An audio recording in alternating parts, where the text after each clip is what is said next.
ತುಂಬ ಡಿಫ್ರೆಂಟಾಗಿ ನಾನು ಉಪ್ಪಿಟ್ಟು ಮಾಡ್ತಾಯಿದ್ದೀನಿ. ಈ ಥರ ಉಪ್ಪಿಟ್ಟು ಮಾಡಿಕೊಟ್ರೆ ಉಪ್ಪಿಟ್ಟು ಬೇಡ ಅನ್ನೋರು ಕೂಡ ಇನ್ನೂ ಸ್ವಲ್ಪ ಹಾಕಿಸ್ಕೊಂಡು ತಿಂತಾರೆ. ಅಷ್ಟೊಂದು ಚೆನ್ನಾಗಿರುತ್ತೆ. ನೋಡ್ಕೊಳ್ಳೋಣ ಬನ್ನಿ. ನೋಡಿ, ಒಂದು ಮಿಕ್ಸಿ ಜಾರ್ ಇಟ್ಕೊಂಡಿದ್ದೀನಿ. ಟೊಮೆಟೊ ಹಾಕ್ಕೊಳ್ತಾ ಇದ್ದೀನಿ. ಇದು ಬ್ಯಾಡಗಿ ಮೆಣಸಿನಕಾಯಿ, 5ರಿಂದ 6 ಮೆಣಸಿನಕಾಯಿ ತೊಗೊಂಡಿದ್ದೀನಿ. ಮೊಸರು ಅರ್ಧ ಕಪ್ಪಷ್ಟು ಮೊಸರು ಹಾಕ್ಕೊಳ್ತಾ ಇದ್ದೀನಿ. ಒಂದು 4 ಟೇಬಲ್ ಸ್ಪೂನ್ ಇದೆ ಅದು ಮೊಸರು. ಇದನ್ನು ನುಣ್ಣಗೆ ಮಿಕ್ಸಿಯಲ್ಲಿ ರುಬ್ಕೊಂಡು ಬರಬೇಕು. ಈಗ ನೋಡಿ, ಬಾಣಲೆ ಇಟ್ಕೊಂಡಿದ್ದೀನಿ. ರವೆ ಹಾಕ್ಕೊಳ್ತಾ ಇದ್ದೀನಿ. ಮೇಯ್ನ್ ಬೇಕಾಗಿರೋದು ರವೆ ತಾನೇ. 1.5 ಕಪ್ಪು ಬಾಂಬೆ ರವೆ ಹಾಕ್ಕೊಂಡಿದ್ದೀನಿ. ಉಪ್ಪಿಟ್ಟೆಲ್ಲ ಮಾಡ್ತೀವಲ್ವ, ಅದೇ ರವೆ ಹಾಕ್ಕೊಂಡು ಕೆಂಪಗಾಗೋವರೆಗೆ ಇದನ್ನು ಹುರ್ಕೋಬೇಕು. ನೋಡಿ, ಕೆಂಪಗಾಯಿತು ನೋಡಿ, ಈ ಥರ ಆಗೋವರೆಗೆ ಇದನ್ನು ಚೆನ್ನಾಗಿ ಹುರ್ಕೋಬೇಕು. ಮಾತ್ರ ರವೆನ, ಯಾವುದೇ ಉಪ್ಪಿಟ್ಟಾಗಲಿ ನೋಡಿ ಎಷ್ಟೊಂದು ಚೆನ್ನಾಗಿ ಕಾಣಿಸ್ತಿದೆ ಅಂತ, ಈ ಥರ ಆಗಬೇಕು. ಆಮೇಲೆ ರವೆ ಎಲ್ಲ ಎತ್ತಿಟ್ಕೊಂಡು ಅದೇ ಬಾಣಲೆಗೆ ಎಣ್ಣೆ ಹಾಕ್ಕೊಳ್ತಾ ಇದ್ದೀನಿ. ಒಂದು 3 ಟೇಬಲ್ ಸ್ಪೂನ್ನಷ್ಟು ಸಾಸಿವೆ, ಅರ್ಧ ಟೀ ಸ್ಪೂನು ಜೀರಿಗೆ, ಅರ್ಧ ಟೀ ಸ್ಪೂನ್ ಹಾಕ್ಕೊಂಡು ಕಡಲೆಬೇಳೆ 1 ಟೀ ಸ್ಪೂನ್ನಷ್ಟು ಹಾಕ್ಕೊಂಡಿದ್ದೀನಿ. ಕಡಲೆಬೇಳೆ ಕೆಂಪಗಾಗೋವರೆಗೆ ಹುರ್ಕೊಳ್ತಾ ಇದ್ದೀನಿ. ಆಮೇಲೆ ಗೋಡಂಬಿ ಸ್ವಲ್ಪ ಹಾಕ್ಕೊಂಡಿದ್ದೀನಿ. ಒಂದು 10 ಹೆಸರು ಗೋಡಂಬಿ ಹಾಕ್ಕೊಂಡಿದ್ದೀನಿ. ಇದು ಕೂಡ ಸ್ವಲ್ಪ ಕೆಂಪಗಾಗೋವರೆಗೆ ಹುರ್ಕೋಬೇಕು. ಈರುಳ್ಳಿ ಹಾಕ್ಕೊಳ್ತಾ ಇದ್ದೀನಿ. 2 ಸಣ್ಣದಾಗಿ ಕಟ್ ಮಾಡಿದ ಈರುಳ್ಳಿ ಹಾಕ್ಕೊಂಡು ಸ್ವಲ್ಪ ಈ ರೀತಿ ಫ್ರೈ ಮಾಡಿಬಿಟ್ಟು ಆಮೇಲೆ ಕ್ಯಾರೆಟು, ಹಸಿ ಬಟಾಣಿ ಹಾಕ್ಕೊಳ್ಳಿ. ಹಸಿ ಬಟಾಣಿ ಇಲ್ಲ ಅಂದರೆ ಒಣ ಬಟಾಣಿ ನೆನೆಸಿದಿರುತ್ತಲ್ವ, ಅದನ್ನು 1 ವಿಸಲ್ ಕೂಗಿಸ್ಬಿಟ್ಟು ಹಾಕ್ಕೊಂಡ್ರೆ ಚೆನ್ನಾಗಿರುತ್ತೆ. ಕ್ಯಾಪ್ಸಿಕಮ್ ಹಾಕ್ಕೊಳ್ತಾ ಇದ್ದೀನಿ. ನಿಮಗಿಷ್ಟವಾದ ತರಕಾರಿ ಹಾಕ್ಕೋಬೋದು. ಈಗ ಕರಿಬೇವಿನ ಸೊಪ್ಪು ಸ್ವಲ್ಪ ಹಾಕ್ಕೊಂಡಿದ್ದೀನಿ. ಮೀಡಿಯಮ್ ಫ್ಲೇಮ್ನಲ್ಲಿ ಎಲ್ಲ ಕ್ಲೀನಾಗಿ ಬೇಯೋ ತನಕ ನಾವು ಹೀಗೆ ಫ್ರೈ ಮಾಡ್ಕೋಬೇಕಾಗತ್ತೆ.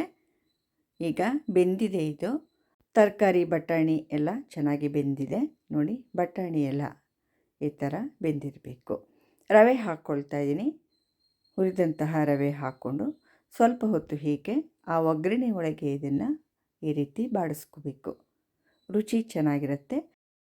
ರುಬ್ಕೊಂಡಂತಹ ಮಸಾಲೆ ಹಾಕ್ಕೊಳ್ತಾ ಇದ್ದೀನಿ. ಟೊಮೆಟೊ, ಮೊಸರು ಎಲ್ಲ ರುಬ್ಕೊಂಡಿದ್ದೆ ಅಲ್ವಾ, ಮೆಣಸಿನ್ಕಾಯಿ, ಅದನ್ನು ಹಾಕ್ಕೊಂಡು ಸ್ವಲ್ಪ ಹೊತ್ತು ಹೀಗೆ ಬಾಡಿಸ್ಕೋಬೇಕು. ಆಮೇಲೆ ಇದಕ್ಕೆ ನೀರು ಹಾಕ್ಕೊಳ್ತಾ ಇದ್ದೀನಿ. ನಾನು ಮಿಕ್ಸಿ ಜಾರ್ಗೆ ಸ್ವಲ್ಪ ನೀರು ಹಾಕ್ಕೊಂಬಿಟ್ಟು ಅದನ್ನು ಹಾಕ್ಕೊಳ್ತಾ ಇದ್ದೀನಿ. ಆಮೇಲೆ ಸಪ್ರೇಟಾಗಿ ನಾನು ಇನ್ನೊಂದು ಕಡೆ ನೀರನ್ನು ಕಾಯೋದಕ್ಕೆ ಇಟ್ಟಿದ್ದೆ, ಅದನ್ನು ಹಾಕ್ಕೊಳ್ತಾ ಇದ್ದೀನಿ. 1.5 ಕಪ್ ರವೆಗೆ 4 ಕಪ್ ನೀರು ಹಾಕ್ಕೊಳ್ತಾ ಇದ್ದೀನಿ. ಕರೆಕ್ಟಾಗಿ ಆಗಿರುತ್ತಿದ್ದು. 1.5 ಕಪ್ ರವೆಗೆ ಡಬ್ಬಲ್ ಅಂದರೆ 3, ಅದ್ರ ಮೇಲೆ ಇನ್ನೊಂದು ಕಪ್ ಜಾಸ್ತಿ ಹಾಕ್ಕೊಂಡಿದ್ದೀನಿ. ರುಚಿಗೆ ತಕ್ಕಷ್ಟು ಉಪ್ಪು ಕೂಡ ಹಾಕ್ಕೊಂಡು ಎಲ್ಲ ಮಿಕ್ಸ್ ಮಾಡ್ಕೋಬೇಕು.